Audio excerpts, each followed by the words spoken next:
Hey friends, welcome back to the Mayhem Performance Podcast. This is an impromptu podcast. You can see we have a different location. We're in the athlete facility here at the Mecca of CrossFit. We have two special guests with us today. We're doing a Mayhem Performance Camp this weekend, and the WOD Science crew was kind enough to join us, help us out with some testing. And so we're going to just ask them some questions today, kind of give you guys, or let you guys give some feedback on the test. I'm interested to see what you saw from the athletes out there. So real quick, Gomar and Mariah, can you guys just introduce yourselves?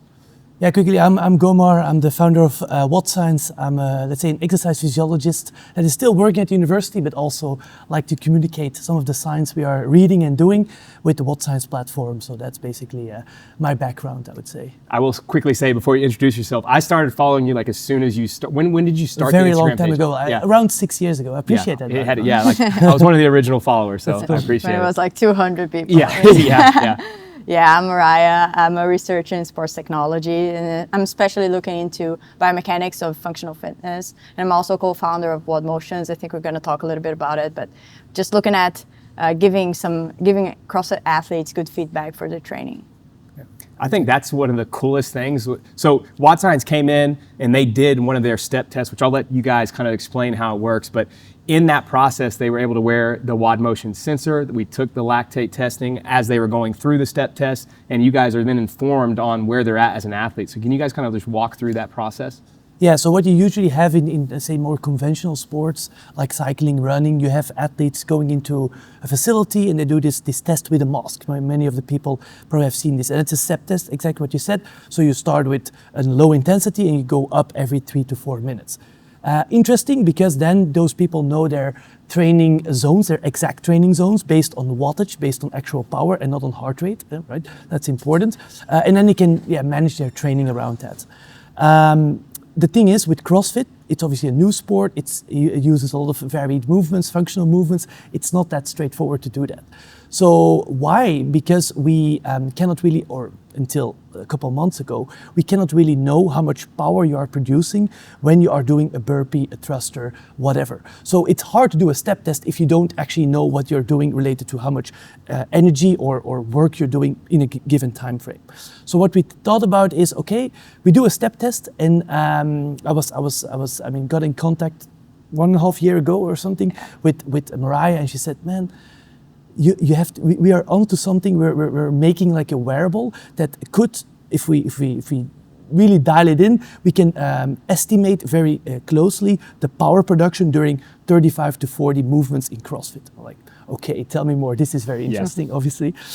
So what we can do now, we do a step test using burpees and thrusters that get heavier and more reps throughout time. And then we measure the power production as well as lactate. We'll get into that throughout time. And then we can kind of mimic a step test that is done in many other sports. And then we can also, we can talk about that. We can also define training zones for the CrossFit athlete. And I think that's pretty cool and interesting, I would say. I think that is one of the coolest things, because most CrossFitters, like if they're looking at training zones, they're looking at some of these traditional models that we see for cyclists, to your point earlier. Heart rate, a lot. Heart rate, just based on, okay, what has the endurance community done? But to your point, the CrossFit, there's so much variance with movements and external loads, and not necessarily different planes, but sometimes there are different planes. It's not just riding a bike or going on a run. Sure. And so we have to treat it slightly differently than we would maybe an endurance level athlete. Exactly.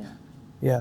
So the thing is, what we found, for example, and also why the idea of the step test came to me, was we in the lab with the University of Basel, we have been testing, I think, 60 high-level CrossFit athletes on the bike using a mask, exactly what we did, like a step test, and also other crazy tests. But that was the most important one. And when I came into that study and that collaboration, I thought, okay, for sure, they're gonna have massive VO2 maxes, like 70 at least, because maybe not relative, because then you divide by body weight. That's a bit maybe not entirely correct. But if you have like a 95 kilogram male, pushing so many watts during an EMOM, right?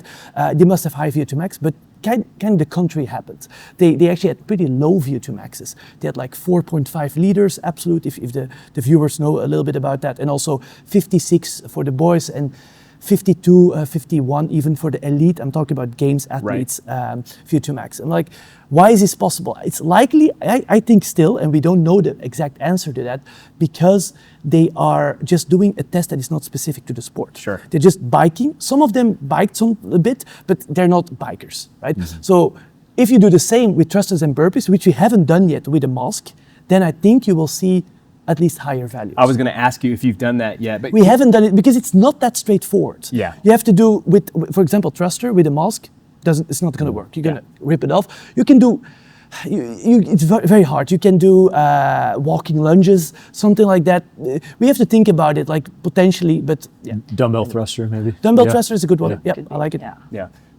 Just real quick, so the audience can kind of get a better understanding of this, because you said, between, let's say, for an elite level male in the sport of CrossFit, between 52 and 56, what would be an elite number for, let's say, a cyclist that's like on one of the tours? One of so 85 plus. Yeah. Way higher. A huge gap there. Huge gap. And also even absolute values is going to be higher or the same, and these guys weigh like 67 kilos. Yeah, way less. So that's the whole point. And they also can use potentially a higher fraction of their VO2 max when they are doing a long 20-minute uphill effort. So that's basically it. And I think we can talk about that. Maybe Mariah, you can explain why let's say the intensity of each movement when you are doing functional movements like thrusters, wall balls, pull-ups, the instant power is a very important variable in this whole thing, because we're talking about continuous power, which is biking, let's say, and burpees and the functional movements, and that's an important part for the VO2 max and oxygen uptake. I think it's better for you to explain that one. I mean, for sure. I mean, when you're doing the test on the bike or even on the rower, of course you're going to have like the power curve, right? It's not flat. And you do have some peak power output and so on. But when you look at functional exercise, it's completely different. The peak power output is so much higher. Right. So the instantaneous, like the fraction of the second power that you produce to get up, for example, in the burpee. You gave an example of even like the snatch. If you're tracking a snatch, just because as they pull it off the ground, even at lighter loads, you're creating a little bit more force, you're pulling it overhead, and then you're going back down. Yeah. And if you assess the EULA per second or the work per second, it's going to be so much higher than any continuous movement. And that's important because we think that you just inherently need more anaerobic energy sources to even move light weights. And that's why you're not always training this VO2 max or oxygen uptake or this aerobic system. You're actually training a lot the glycolytic system. And that's how the CrossFit athlete after 10 years is built, I would say. One of the things that I actually already have talked to some of my athletes about was the difference in movement efficiency and how that dictates the power output on something as simple as a thruster. So you guys gave an example on your chart yesterday of like, this is what the power output says if you're just doing an up and down squat position, whatever, 200 watts. But then some people on the chart doing that same movement were at 280 watts, even at a lighter barbell. Why is that? Yeah, so basically, when you compute this ideal power, you imagine, okay, you're a point moving up and down in space. So what would be the minimum amount of work that you could do then? But actually, there's a lot of sources of inefficiencies, let's say. So that can be from your technique to even your your limb size. Sure. And then we're able to spot that difference. And how we do that? By measuring actually how much you are moving. So ideally, you go to a lab, a biomechanical lab, and then you measure like with the force plates and motion capture and all that stuff. And then you can see, okay, how much are you actually producing of work and power? And then we translate that to the wearable devices to be able to measure it here in the field. And then, for example, if you're accelerating the bar too much, so for example, that was a really cool thing that we saw for very good athletes. They're actually less efficient, most of them, in the first rounds where the thruster is really light because they're just moving more than they have to, right? You get this almost like the bar is flying and then you have to break it again. Then you're gonna see that difference a bit bigger. And then as you're forced into moving in a smoother pace because it gets harder and harder, then this efficiency gets better. And then of course, when you're super fatigued, then you start seeing the efficiency going down again. Do you think some of it maybe is just how intuitive some higher level athletes are of I don't need to use that much power right now, so I can slow it down? Or is it just as they fatigue that naturally happens? I think it could be both. Yeah. I think it could be both. Have you ever seen the opposite occur, where people are overdoing it like later on or more than they need to?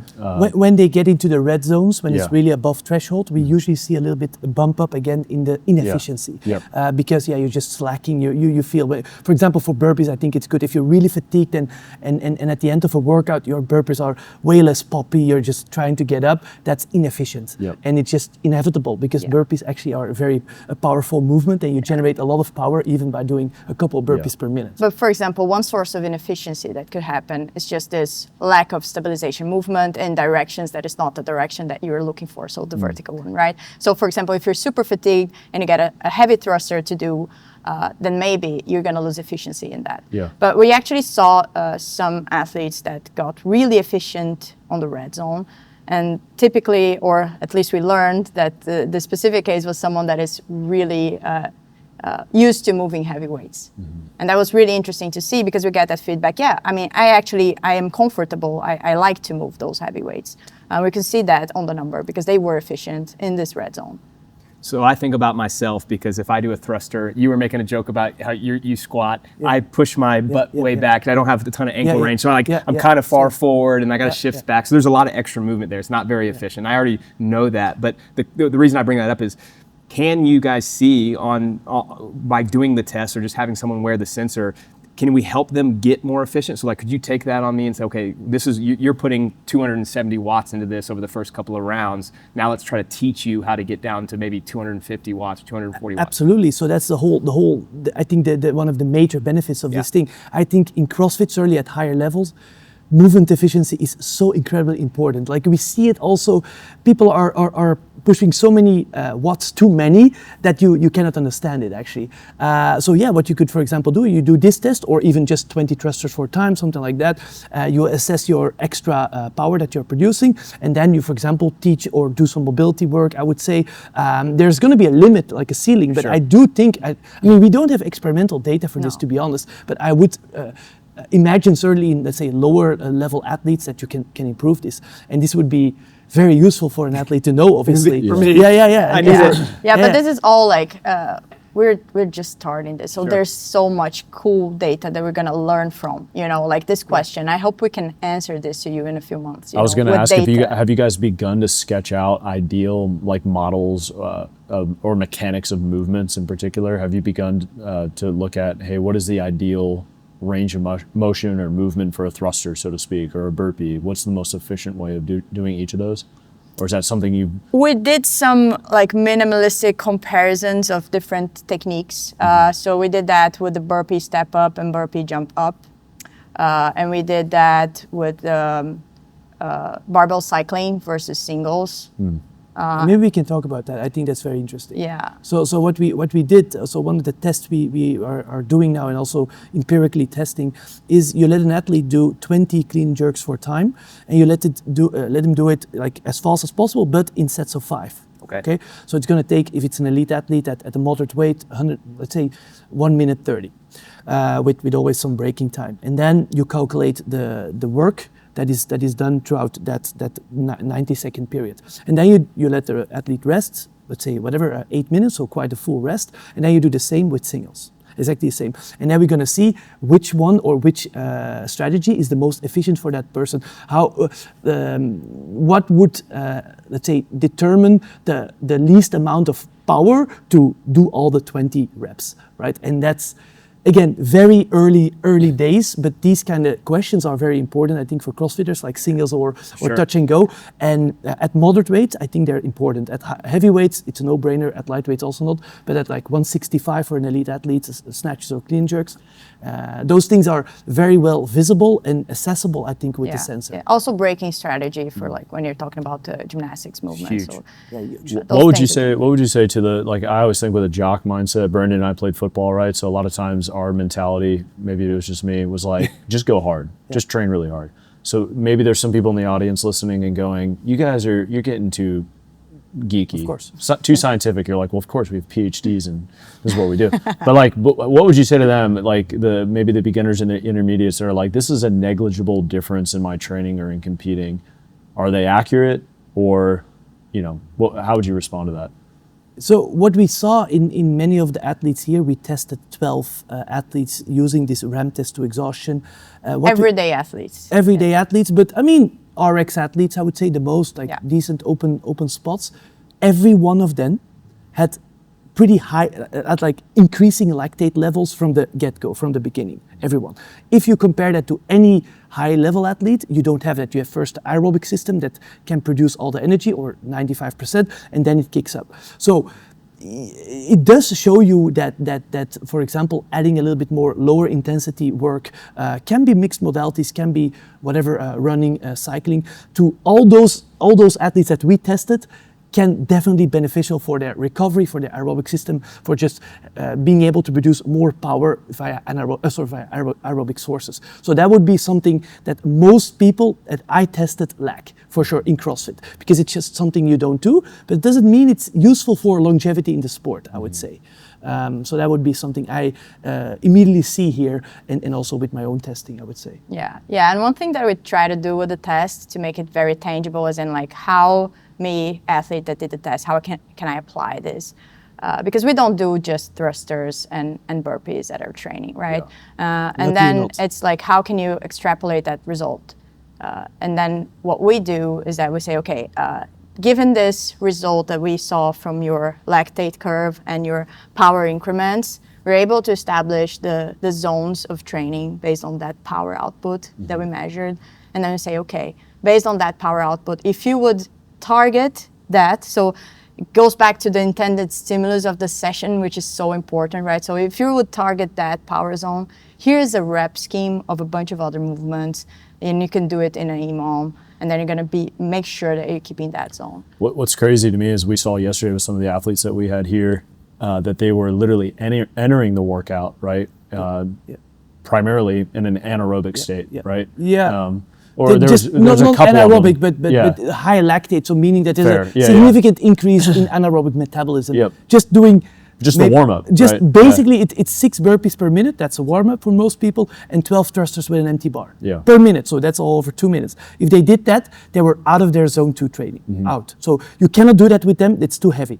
So, and that's for many of the people who do CrossFit like this. It's not only them, obviously. How should that inform the athlete then? I'm going to try to give you a leading question here. I think that is the tendency, and I get it because I also love doing CrossFit workouts. It's fun to just go and do a 5 rounds for time or 20-minute AMRAP. But if I really want to get better at the sport, how should I think about my training if I am that athlete that immediately I'm already out of zone 2 in the very first round of that step test? I think you have to think like one of the major organelles here, I would say, like cellular mechanisms are the mitochondria. You've heard about the mitochondria, and what we know very well from research is that mitochondrial density, so how many mitochondria you have, how many let's say engines you have to make energy aerobically, depends on the volume of training, not the intensity, the volume. So the mileage, basically, right? So if you always do high intensity work, you're actually not increasing the amount of mitochondria in your muscles. They will be very efficient, and the function will be very well, so you can still be a healthy person, but if you want to get to that next step, you also want to get more mitochondria in your muscles. And that's where, not specifically zone 2, but rather high volume work, like doing 90-minute sessions of low intensity likely work will come in, and it will help you to get to the next level. And I think that's how you should think about it as an everyday athlete and as an elite athlete as well, right? What are some practical examples? I know you guys shared an EMOM yesterday. Is that kind of like your go-to? Are there other go-tos that you would have for maybe that style of athlete? I mean, what I like to program is you, for example, say accumulate 120 calories on the Echo bike at RPE 3, so very easy. And every 2 minutes you do 5 burpees and some lunges, so very light. To keep it for a CrossFitter a bit fun, you know, like you cannot ask him to go 90 minutes on a rower. That would be maybe the best. Oh, you can go more. You can. You can, but I mean, it's a grind. It's a grind. So, but you can do some kind of playful things. So I would say with RPE. That is really good. Like saying, stay in this easy intensity where you can talk to your friend, even do some nasal breathing. That in most cases will decrease at least the intensity, and that's what you want. So one thing that's important there is that when you're playing with those movements to distract them from the machines, you have to be really mindful of that instantaneous power output, because you can't you can't think, okay, I'm going to put some empty barbell muscle snatch just for them to play. That's not zone 2 for sure. And that's something that when we do like this translation from the test result, we're mindful of, okay, what CrossFit movement is mostly cyclical. So that's like when Gomer says, okay, walking lunges and, air squats or something. But if you go to a movement that automatically has a very large instantaneous peak power output, you want to stay away from that when you're programming this like zone 2 style. Do you notice a difference, not to go off too much of a tangent, but difference in types of contractions, so more concentric movements versus eccentric movements, and allowing somebody to stay at a particular heart rate zone or zone 2? Like doing a concentric only wall ball, right? Pick it up, throw it up, and drop. Yeah, I actually never looked into that. Good question. Yeah. I guess that if you tell them to do a concentric only wobble, they're gonna have even higher peak power output. Interesting. That's my guess. Yeah. But it's a very uneducated guess. I would have to test it. Yeah. What about flipping it for the elite athlete? If we had an elite athlete listening to this, and based on some of the testing data that you guys have done, how would that inform their training? On the other hand. Yeah, so what we saw with elite athletes that we tested here, that some of the girls, for example, and also the males, had actually a very good aerobic base. Better, I would say, almost than other tests that I've done. So that's interesting. If you have someone like that, you don't necessarily have to hit always zone 2 in that athlete, because CrossFit is still an anaerobic glycolytic sport, power sport. Like a 12-minute AMRAP is way above threshold, by the way, also certainly for them. So there you think, okay, that's good, we have this now, maybe we can hit this a little bit in the off season, but now it's like maybe a lower volume but high intensity work. Watch out obviously with the volume in that, and doing a lot of strength work to get that glycolytic system happening. So it really depends on the athlete, I would say, because we also had the male who didn't have this. So he has to do more zone 2. There's an elite athlete in the sport, I won't mention a name, but he's been talking to a lot of our athletes on site and been recommending that they all do a minimum of, I forget the exact amount, but it's like 2-3 hours a week of zone 2. Everybody should be doing it all year long, like period. What's your take on that? Depends on the athlete. Yeah. I really do think, 2 to 3 hours for a high. Like I understand it's recoverable, right? So in one sense, it's I get very it, recoverable. right? Yeah. But is it a waste of energy expenditure? Is it like, and these are not rhetorical questions. I'm curious what your take is on that. It's like the elite athlete will be able to nearly always recover from this. So it's a really easy to recover from anything zone 2. And if you talk about 2 to 3 hours in a whole week, I guess that's acceptable. Sure. It's really not that much. Yeah. If you're talking about 5-6 hours, then it really gonna eat into their strength training volume and so on. So then I would watch out. But 2 to 3 hours, I can definitely accept that for almost every. But is it a waste of time in some cases? I don't know. I'm drilling down. I don't know. Man. I don't know. It's hard. It's like a waste of we time. talked about it last I don't think it's a night. waste of time. Yeah. I don't think it's a waste of time. It might be used more optimally, but then you have to watch out, as I said, in CrossFit, because the instantaneous power is so high that the recovery, you have to watch out, even in elite athletes with super high powerful workouts that they maybe need, but they also need a lot of recovery. And if you then give them some zone 2 on a, let's say 6-hour window afterwards, maybe they like it, they feel their body a bit working, it's okay, I would say. So, I wanted to just shift the conversation in the last few minutes that we have, because Mariah, you just gave a great lecture on tendon health, and in particular how maybe you could implement that in the off season. And when this comes out, most people will be in a quote unquote off season. There's some people that are training for the games or doing other competitions, but most of us probably have ended our seasons. Now we're kind of thinking maybe toward the fall is when I'll start competing again. So maybe just give us a couple of key takeaways that the listener can take home and start doing in their own training. Yeah, I think that one key thing is that when you're in off season, you want to think about joint health, and that's the very basic thing that I think a lot of people don't do. And then how you do that is basically prioritizing not only muscle adaptation but also tendon adaptation, and you're going to get a lot of overlap, but there's also differences in how they adapt, right? So a couple of things that I think we talked about that were really interesting was like the specificity of the range of motion that we go through in CrossFit, and how we have to work through this whole range of motion, because muscles, they are strong differently throughout the range of motion, right? You have this curve that tells us, okay, you're going to be weaker when it's super long, you're going to be weaker when it's super short. So being able to work through that, so that's a very important point. Also, like specifically on tendon health, introducing some isometrics. That is something that I think we lack a lot in CrossFit. We don't work on that. We don't talk about it. And it's a very good way to train tendons. So I think that this, together with the centrics, it's a very good combo to implement in an off season, just thinking about, okay, I want to have a very good base so that I can add the intensity work later on, you know? Yeah. One of the things that you were talking about a second ago was working through those in ranges and strengthening those. And you gave a great example of like a butterfly pull-up, right? Everyone in the sport is doing butterfly pull-ups now. And in particular, when you get to a higher level, a lot of butterfly pull-ups. You know, you may get 200 or 300 contractions in a week, or maybe even more for some athletes, depending on a program that they're following.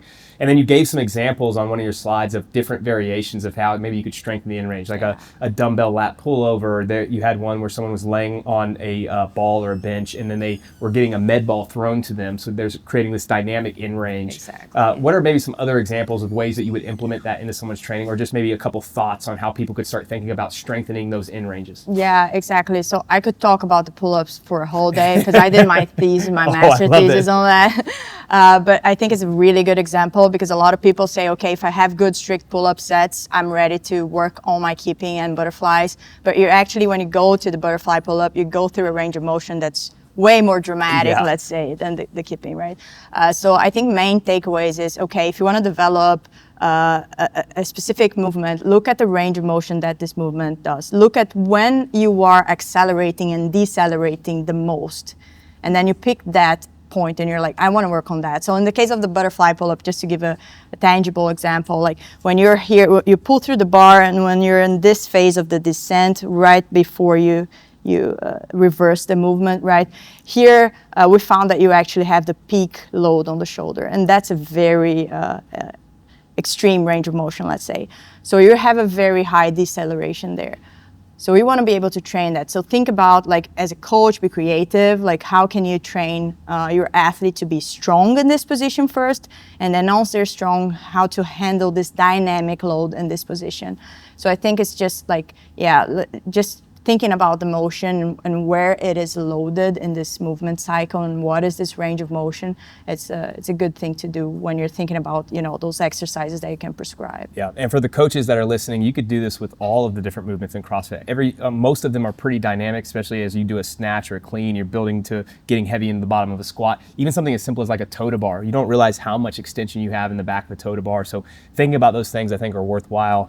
I know we got to wrap it up, but you talked about isometrics, and I think this is something that people are missing. So can you give the two examples of the yielding isometric and overcoming isometrics and when you would use those in training? Yeah, we talked about also overcoming isometrics basically is when you have something static and you're trying to push against it and it just doesn't move. So you're trying to move a load that won't move.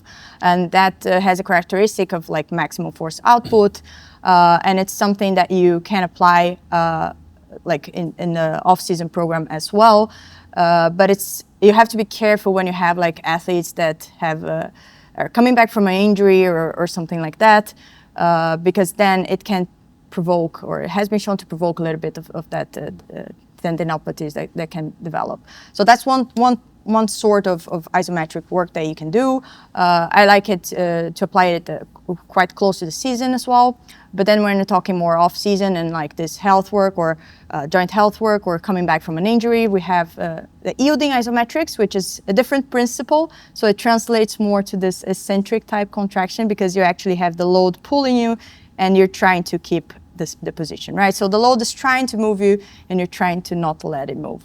And what I like about this type of work, so in this type of work, you work with a bit longer like sets, like 30 seconds or even a bit more. And then it also works a lot on the stability side of it, right? So you work more on those co-contractions that are going to train your small stabilizer muscles to work together. So I like this one as a tool for off-season or return from injury. If you have a nagging pain, there's good research that show that you can even introduce this type of isometric exercise in your warm-up and then it improves the perception of pain during the session. So I think it is a very good tool. Yeah, they're awesome. I've done them before. I did that when I was rehabbing my knee, and it was absolutely fantastic. So highly recommend. We've got to go back up. You guys are actually going to meet with some of the testers that you had yesterday, which is a really cool thing that they're doing for all the athletes that tested. Real quick, where can people find all of the stuff that you guys have out and the WOD motion sensors? Yeah, for me it's quite easy. It's WOD Science on Instagram and YouTube. There I explain many of the things we explained. So that's the easiest. And then Mariah, WOD Motions. Yeah, you can check our website and sign up for our newsletter. We have a beta testing list now. We're starting to test with users from outside of our community. So that's going to be really cool. We're still rolling that out with the beta testing, so not selling yet. But you can check our website and follow us on Instagram as well. I'm pushing her to put it on the market. So Yes. I'm a perfectionist, so it's tough, man. I want people to get like the thing, you know. But Totally. it's going good. Well, thank you guys. Appreciate it. Thank you. Thank you. That was awesome.